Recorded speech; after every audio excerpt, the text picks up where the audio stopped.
Untold centuries ago, Bridgeport was really a wild place.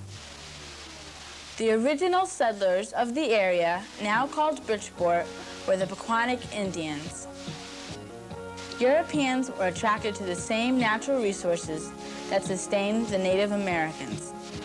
They founded a small community called Pequannock Village, which later became known as Stratfield.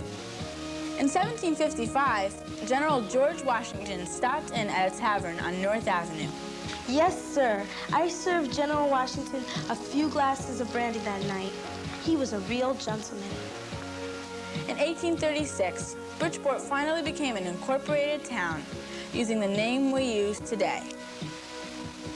The town began to evolve into an important industrial center. P.T. Barnum was our city's most famous resident.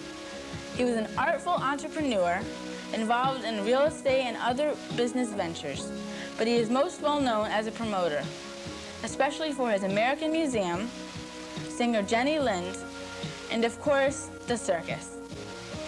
I have plans that will put Bridgeport on the map. He helped make Bridgeport-born Tom Thumb an international star. When you think of Barnum, one thing you would think of is a positive attitude. And Barnum was very positive about Bridgeport in his time. He wanted the city to grow, and I think that's one thing we could keep in mind about being very positive and upbeat on the city. And I think the city needs that, and it's good for all of us. One of the most interesting aspects of Bridgeport is the ethnic and cultural diversity of the population. At one point in the mid-1800s, 1 out of 7 Bridgeport residents was born in Ireland. As early as 1826, African Americans escaping Southern slavery founded the African Methodist Episcopal Church, which continues to be an important institution today. There are now over 100 places of worship in Bridgeport. What I like most about Bridgeport is its people. The diversity and the cultural richness that yet allows people to get along and play together, live together. I feel very comfortable here, I always have. Y me mudé para Bridgeport, y yo creo que Bridgeport es un lugar muy bonito, uno de los mejores en el país.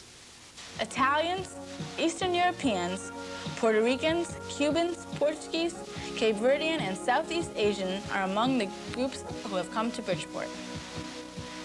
Mayor Jasper McClevey was one of America's few elected socialists. The industrial history of our city is very rich. Creative individuals like Elias Howe, Igor Sikorsky, and Buckminster Fuller have all worked here. The youth of today's Bridgeport continue to be industrious and full of energy. Today, Bridgeport boasts a resurgent downtown. Not only is our city the largest in the state, it is a center for banking and finance. Young residents hope to make Bridgeport Connecticut's leading city once again. Bridgeport offers residents miles of shore, museums, and the only zoo in the state. What's more American than seeing a bald eagle? What's more exotic than a Siberian tiger? Bridgeport is not just a city of past glories. What makes our city great is our young people, learning their lessons and preparing for our modern information society. In response to the misrepresentation of Bridgeport by 60 Minutes, public school students from the Stepping Stone Summer Program stepped into action. We plan to follow Bridgeport from prehistoric times with the dinosaurs, and then just go through time and then come to the future and how we will be the future. Bridgeport is not a dying city. It is full of youthful vitality and ready for the future. My future goal is to become a great chemist. I hope someday to find a cure for cancer. As a cosmetologist, I hope to make Bridgeport's women's faces beautiful. As an NBA basketball player, I would like to follow in the footsteps of many others that have originated from Bridgeport. I hope to draw a newspaper comic strip, as other Bridgeport artists have done. As a hairdresser, I wish to make everybody look their very best. As President of the United States, I hope to make Bridgeport and other cities like Bridgeport a better place to live. As a psychiatrist, I hope to help as many people in Bridgeport as possible. I'm an engineer. I will build a better building in Bridgeport.